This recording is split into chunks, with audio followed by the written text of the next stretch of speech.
میری والدہ جس کے میں بہت پیار کرتا تھا وہ مجھے سارا وقت کہتی رہتی تھی، میں سمجھتا تھا ان کو کیا پتا، دنیا تو یہ آگے نکل گئی ہے، یہ تو پرانی باتیں کر رہی ہیں.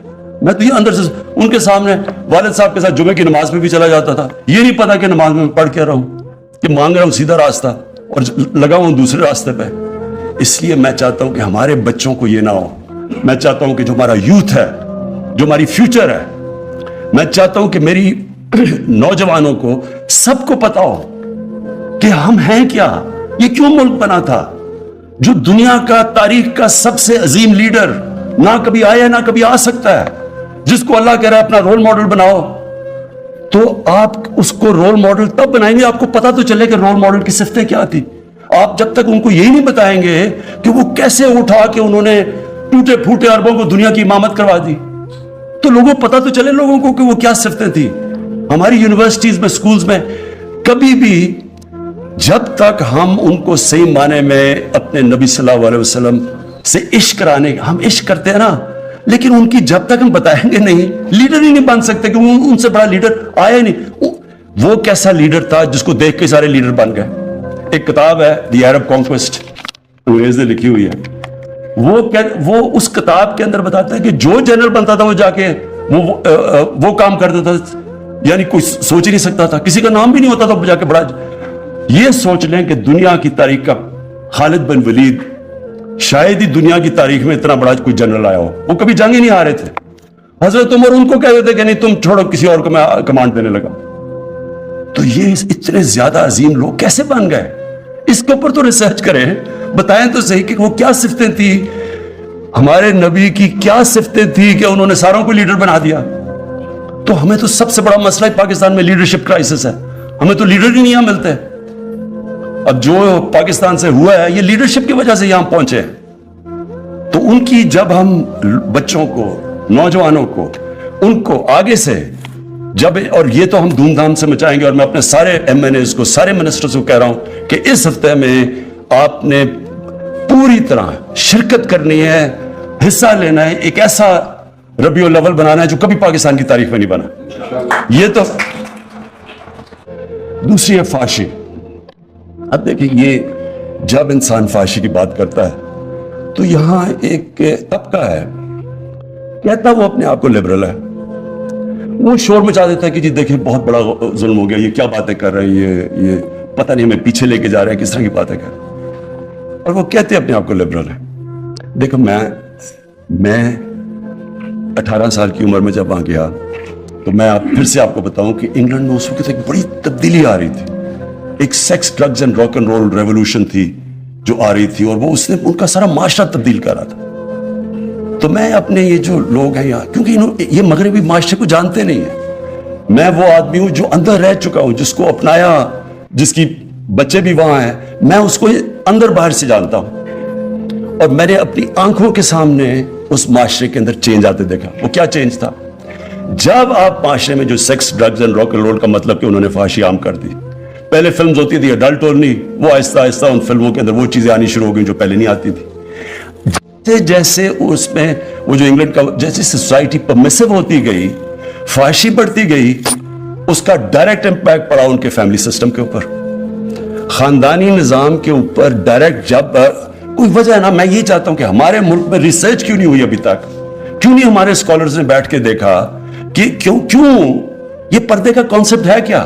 پردہ صرف یہ نہیں کہ عورت اب پردہ کر لے یا آدمی کپڑے، پردہ ایک اوور آل کانسیپٹ ہے کہ معاشرے میں فیملی سسٹم بچانے کے لیے آپ کو کرنا چاہیے. یہ ہمارے اسکالر کو کرنا چاہیے تھا، کیونکہ جیسی جیسی مغربی انفلوئنس آ رہا ہے، یہاں ایسے لوگ ہیں جو پورا وہ اپنا لیتے ہیں مغربیت، یہ نہیں ان کو پتا کہ اس کے اثرات کیا ہوتے ہیں.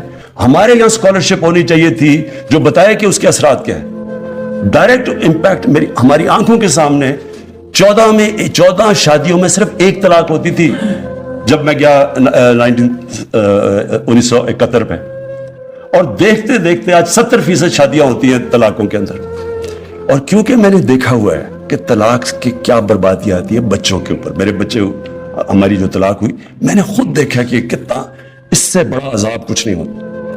میرا یہ ایمان ہے کہ جو بچوں کے اوپر گزرتی ہے طلاق میں، یہ ایک معاشرے کے لیے سب سے تکلیف دہ چیز ہے، کیونکہ بچوں کو ماں باپ چاہیے.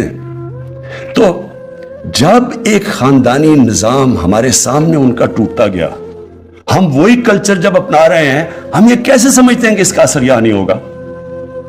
میں جب آیا, میں نے اس کو آئی جی سے پوچھا کہ بتائیں کون سی کرائم بڑھ رہی ہے. مجھے انہوں نے کہا جی سیکس کرائم بڑی تیزی سے بڑھ رہی ہے, ریپ اور دوسرا بچوں سے جو ہو رہا ہے, زیادتیاں کرتے ہیں. وہ میں پھر فالو کرتا گیا. مجھے قصور میں ایک بہت ہی خوفناک قسم کی رپورٹس ہیں جو میں یہاں بات نہیں کروں گا. تو میں نے ایک خاص ایک ڈی آئی جی کو بھیجا قصور. میں نے کہا ذرا چیک کرو یہاں کیوں نہیں مسئلہ حل ہو رہا, اگر تھوڑے سے لوگ ہیں پکڑ کے ان کو اندر ڈالو. اس نے جو مجھے رپورٹ دی, یعنی تکلیف ہوئی مجھے جس سطح پہ وہ پہنچ چکی ہے. پھر خیر ہم نے کوشش کی کہ ٹیچرز کو, پروفیسرز کو, لوگوں سے بات کریں, اس کو فائٹ کریں. لیکن آہستہ آہستہ مجھے یہ پتا چلا کہ ہمارے معاشرے میں کوئی اسکالرشپ ہی نہیں ہے یہ بتانے کے لیے کہ یہ جو چیزیں آ رہی ہیں وہ آتی کدھر سے, ہالی ووڈ سے جاتی ہے بالی ووڈ, ادھر سے کلچر آ جاتا ہے یہاں. کبھی کسی نے یہ پوچھا کہ ہالی ووڈ کے اندر اس کلچر کی وجہ سے خاندانی نظام پہ کیا فرق پڑا ہے؟ ایک شادی کی اوسط ایوریج لائف سپین ہے 2.5 سال چلتی ہے وہاں شادی. جب آپ وہ ایک اپنا لیتے ہیں, آپ ایک لائف سٹائل اپنا لیتے ہیں, تو اس کے کانسیکوینسز ہیں. اور ہمیں چاہیے کہ ہمارے یہاں اسکالرز بیٹھے ہوں جو بتائیں تو صحیح دنیا کو, بتائیں ہندوستان میں کیا افیکٹ ہو رہا ہے. ہمارے سامنے ہندوستان میں فلمیں بدلی ہیں, پہلے کیا ہوتی تھی کرتی اب یا کیا پہنچ, کسی نے بتایا کہ ہندوستان میں اس کا کیا افیکٹ ہو رہا ہے؟ تو جب تک ہم اپنے یوتھ کو بتائیں گے نہیں کہ یہ تو طرز زندگی ہے, آپ کی چوائس ہے, لیکن ہم بتائیں تو صحیح کہ اس کا یہ اثرات ہوں گے آپ کے معاشرے کے اوپر. تو میں تب سے مجھے یہ خوف آنا شروع ہوا کہ ہم یہ کیسے سیکس کرائم کو فائٹ کریں. میں نے جب ان سے پوچھا, میں نے کہا جی سیکس کہ کتنے لوگ آپ پکڑتے؟ جب پکڑے دیکھیں تو بہت کم ہے. اس نے کہا جی جی لوگ شرم سے نہ عورتیں بتاتی ہیں نہ بچوں, خاندان بتانا چاہتے ہیں کہ جی ہوا کیا ہے. ایک بڑا ریپ کیس ہوا, میں خود فالو کر رہا تھا اس کو. میں نے آئی جی سے پوچھا کیوں یہ آدمی یہ نکل کیوں گیا؟ کہتا جی وہ جو خاتون ہے وہ کہتی ہے میں نے نہیں اس کے رپورٹ درج کروانی. اس کو اتنی شرم ہے, وہ دبانا چاہتی ہے. تو گورنمنٹ کیا کرے پھر؟ آپ ایکشن ہی نہیں لے سکتے ان کے اگینسٹ.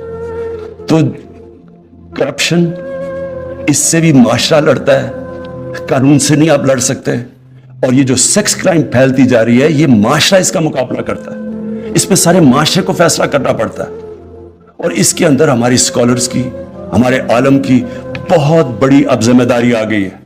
موبائل فون نے دنیا بدل دی ہے, پاکستان نہیں بدلا, دنیا بدل گئی ہے. بچوں کے پاس اب وہ ان کے فون کے اوپر وہ مٹیریل ہے جو انسانی تاریخ میں کبھی بچے ایسی چیزیں نہیں دیکھتے تھے. یہ بہت بڑا چیلنج آ رہا ہے سامنے. اور میں کئی ماں باپ جو سن رہے ہوں گے ان کو پتہ ہے میں کیا باتیں کر رہا ہوں کہ کیا گزر رہی ہے ان کے گھروں پہ. اسکولوں کے اندر کیا ہو رہا ہے آج کل, ڈرگز کیسے اسکولوں میں چلی گئی ہے. یہ صرف قانون سے نہیں لڑا جاتا, یہ معاشرہ لڑتا ہے. اور اس لیے میں واپس آ رہا ہوں کہ اس کا صرف ایک راستہ ہے کہ ہماری ساری قوم عشق کرتی ہے نبی صلی اللہ علیہ وسلم سے.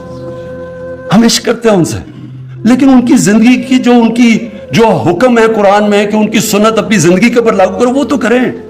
وہ کر نہیں رہے ہم, اور کنفیوژن ہے ٹوٹل. ڈرامے جی ٹی وی کے اوپر میں آیا, میں نے لوگوں کو سمجھایا, میں نے کہا یہ تم ڈرامے وہ سارا انڈیا وہ بالی ووڈ سے ہالی ووڈ سے بالی ووڈ اور بالی ووڈ سے ادھر. میں کہا آپ کو نہیں پتا کہ اس کا کیا اثر ہو رہا ہے معاشرے پہ؟ کہتا جی دیکھتا ہی کوئی نہیں ہے. اگر ہم یہ نہیں کریں گے تو لوگ. میں نے پھر جا کے پریزیڈنٹ اردوغان سے اس کا وہ جو ارطغرل ڈرامہ لے کے آیا یہاں, اس لیے لے کے آیا ان کو بتانے